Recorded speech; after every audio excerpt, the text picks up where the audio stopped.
Viewer discretion is advised. This content contains sensitive material and is for informational purposes only. No one expected Jay-Z to speak, let alone say that. In a courtroom packed with lawyers, journalists, and industry insiders, one moment silenced the entire room. Jay-Z stood up, turned to Diddy, and uttered the words, "I'm not taking the fall for you." What followed was a ripple effect across the music industry and the internet as rumors, accusations, and speculation boiled into something much bigger than anyone could have predicted. For years, Jay-Z and Diddy were considered pillars of the same empire moguls who rose from the streets to boardrooms often seen side by side at award shows, private parties, and philanthropic galas. But when federal investigators launched a probe into Diddy's alleged sex trafficking and abuse network, everything changed. Jay-Z's courtroom appearance was initially thought to be a show of quiet solidarity, but instead it became a formal and public act of self-preservation. According to insiders, Jay-Z had received subpoenas earlier, though no formal charges were filed against him. The moment he entered the court and distanced himself publicly, the message was clear. He would not be collateral damage in what many now call the fall of Bad Boy. Court transcripts show that Jay-Z had prepared a brief statement for the defense, but once on the stand he deviated slightly from the script.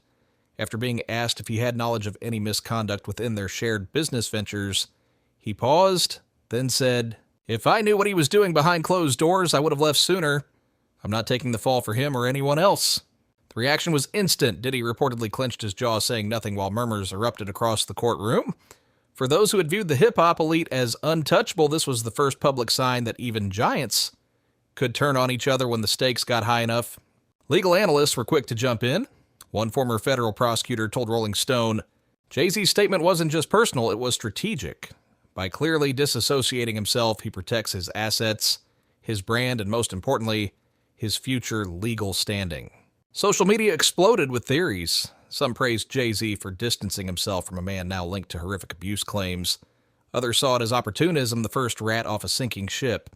But this moment wasn't just about optics. It was about a system of loyalty built on power, and what happens when that power begins to rot from the inside. As the dust settled from Jay-Z's statement, all eyes turned back to Diddy, real name Sean Combs, whose legal nightmare was only just beginning. Prosecutors presented a timeline of alleged offenses that spanned decades, with victims ranging from former assistants to aspiring artists who had once seen Bad Boy Records as a ticket to success. What emerged was not a single scandal, but a tangled web of allegations involving coercion, drugging, intimidation, and trafficking. According to court documents, Diddy allegedly ran a system cloaked in glamour and wealth, where parties were covers, connections were currency, and silence was rewarded. One former employee described a culture of fear inside Combs Enterprises. Testifying under anonymity, the witness explained, "You didn't ask questions. If you saw something, you didn't see it. If you heard screaming behind a door, you turned your music up." This wasn't the only voice to come forward. Multiple former girlfriends of Diddy also shared their stories. Among them were rising stars from the early 2000s, whose careers had mysteriously fizzled out. Several claimed that once they resisted or tried to leave the environment, they were cut off, blacklisted, and in some cases, threatened. An especially chilling moment came when prosecutors played a private audio recording allegedly featuring Diddy arguing with an unnamed woman. Though the content was redacted for public transcripts, sources described it as emotionally disturbing, involving raised voices, coercive language, and a sudden violent noise. In response to mounting evidence, Diddy's legal team maintained his innocence, calling the charges a modern-day witch hunt fueled by envy and speculation. But behind closed doors, panic reportedly grew.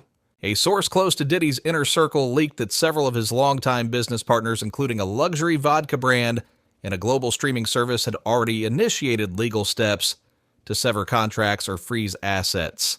Back in court, prosecutors revealed that surveillance footage was now under review footage from one of Diddy's private residences, as well as a high-end New York hotel suite which allegedly captured a pattern of activity consistent with trafficking behavior. The FBI's involvement escalated the case from local accusations to a federal investigation, with potential implications for conspiracy RICO violations and organized criminal conduct. Suddenly, this wasn't just a celebrity scandal, it was a potential landmark legal case. Publicly, celebrities were divided. Some posted cryptic messages about karma. Others, like Jay-Z, chose legal clarity over silence. Beyoncé remained notably absent from all commentary. But for fans of hip-hop and music historians, the question grew heavier. How did one of the most influential figures in music allegedly fall this far, this fast? And more urgently, who else knew? Cassie Ventura's name had already been circulating in online forums and legal whispers, but when she took the stand bravely and visibly shaken, the courtroom held its breath. Cassie, who had once been introduced to the world as Diddy's protege, became the most high-profile accuser to testify publicly. Her voice was quiet, but her words carried the weight of years of alleged emotional manipulation, abuse, and isolation. In her testimony, Cassie painted a harrowing picture of her nearly decade-long relationship with Diddy. She described being groomed at a young age, subjected to controlling behaviors, and slowly distanced from her family, friends, and independent career. She detailed nights where she was allegedly forced into situations with strangers, sometimes filmed without her consent, and other times drugged to keep her compliant. One particular line stood out in her testimony, a moment that stunned even seasoned reporters in the room. I stayed longer than I should have because he told me Jayz's girl did the same. That silence was safer than survival. That reference, subtle but powerful, hinted at a wider culture of silence within the industry where even the biggest names were allegedly aware of the abuse, but chose to look away. The courtroom shifted at that moment. It was no longer just Diddy on trial. It was the entire culture of elite music circles where mentorship could morph into manipulation and power could shield predatory behavior. Cassie also revealed that she had tried to escape the relationship twice. Each time she claimed Diddy used his influence to intimidate venues, freeze contracts, or threaten producers. He didn't just want to own the music, she said. He wanted to own me. Her testimony was corroborated by a former House staffer who described finding Cassie crying and bruised on multiple occasions, with one such incident resulting in a brief hospitalization that was later covered up as exhaustion. After the testimony, the courtroom recessed for 15 minutes. Reporters described the atmosphere as tense, surreal, and morally heavy. Public reaction to Cassie's testimony was explosive. Celebrities who had remained silent now faced pressure to speak. Social media erupted with hashtags like #Justice for Cassie and Bullier Music Industry Exposed. Fans posted side-by-side photos of Cassie through the years, once full of energy, then gradually more withdrawn as many reevaluated what they once thought was a glamorous relationship. Cassie's lawyer, in a brief statement outside the courtroom, said, "She isn't doing this for attention. She's doing this because she finally has nothing left to fear." In less than 24 hours, multiple brands associated with Diddy began removing his name from endorsements and collaborations. Music festivals, award shows, and public events issued quiet retractions of scheduled appearances. And Jayz. According to internal sources, he immediately updated his legal team to review any contractual overlap with Diddy's entities. It was a move that, while legally sound, didn't go unnoticed. Cassie's words had done more than indict one man. They cracked open a culture built on silence. As the courtroom momentum shifted, Jayz took his next bold step, not in front of cameras, but in a legal filing that sent shockwaves through both the press and the music elite. Within days of Cassie's explosive testimony, Jayz formally filed a defamation lawsuit against a former associate who had recently implied he was involved in similar misconduct. The lawsuit, quietly submitted in a Manhattan court, named a music journalist turned influencer who had posted claims on X, formerly Twitter, suggesting that Jayz had to know and that no one at that level is innocent. The lawsuit wasn't just about reputation, it was war. A legal declaration that Jayz would not be dragged down by association, hearsay, or conspiracy theories. In his complaint, he emphasized, "Baseless speculation, particularly during ongoing legal proceedings, is not only dangerous, it's defamatory. I have never participated in enabled or protected misconduct of any kind." The internet, already ablaze with opinions, went into overdrive. Was this an innocent man protecting his name or a master strategist drawing his battle lines early? At the same time, new witnesses surfaced. One was a former bodyguard who had worked for both Roc Nation and Bad Boy over the years. In a now-deleted podcast episode, he alluded to parties that got out of hand and said flatly, "There are NDAs for a reason. But let's not pretend everyone didn't know." The ambiguity only fueled more questions. Who knew what and when?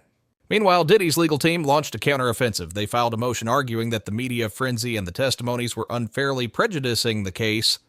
They called the trial a social media spectacle orchestrated by envy and resentment, but few were buying it.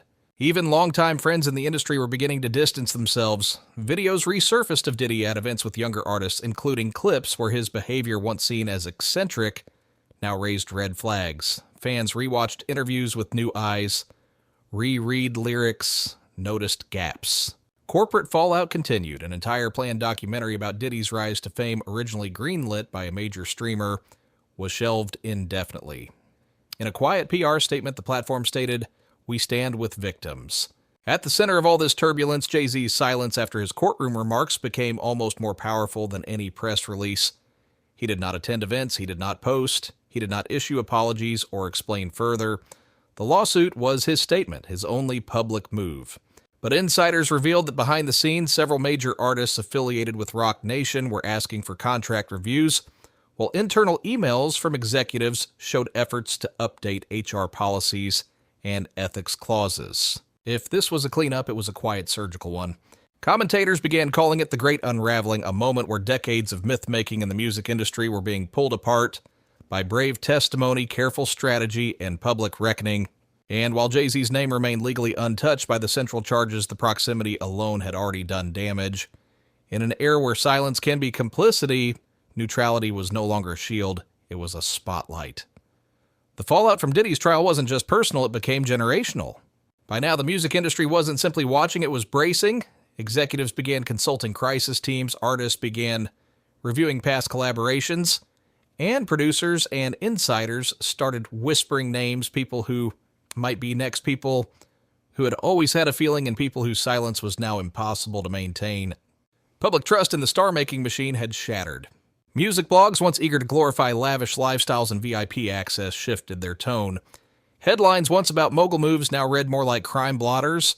One former label intern anonymously published an expose describing her time at a West Coast studio owned by a major hip-hop name, alleging that guests were instructed to leave their phones at the door sign, non-disclosure agreements, and never look security in the eyes.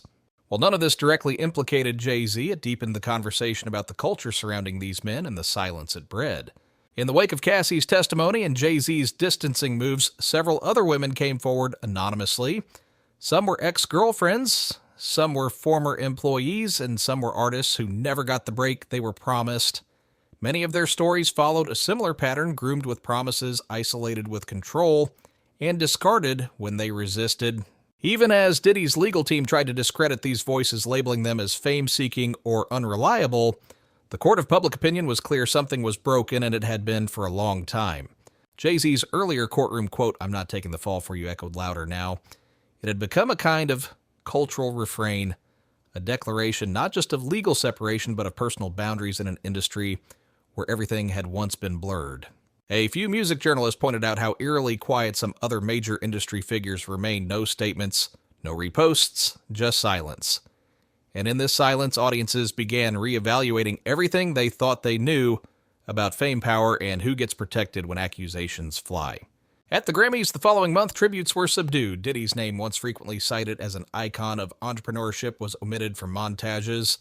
Jay-Z attended, briefly accepted an award on Beyoncé's behalf, and exited without speaking to the press. Meanwhile, legal scholars began comparing the Diddy trial to the Weinstein reckoning in Hollywood.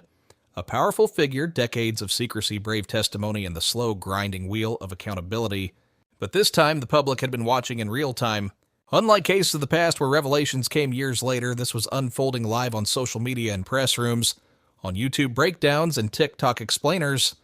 The public didn't just observe the scandal, they participated in its dissection. And in that process, they asked, how deep does this go? Who else is involved? Who stayed quiet to protect their bag, their brand, their image? The music industry, once untouchable, was now forced to confront itself. Not through press releases, but through reckoning. This trial wasn't just about one man, it became a mirror held up to an industry that has too long prioritized silence over accountability, fame over truth. Jay-Z's stand in court wasn't simply about clearing his name, it was about self-preservation in a crumbling system. Cassie's voice cracked that system wide open, and now the question remains, who's next? Because this isn't just a trial, it's a reckoning. The truth doesn't need to be shouted, it just needs to be told.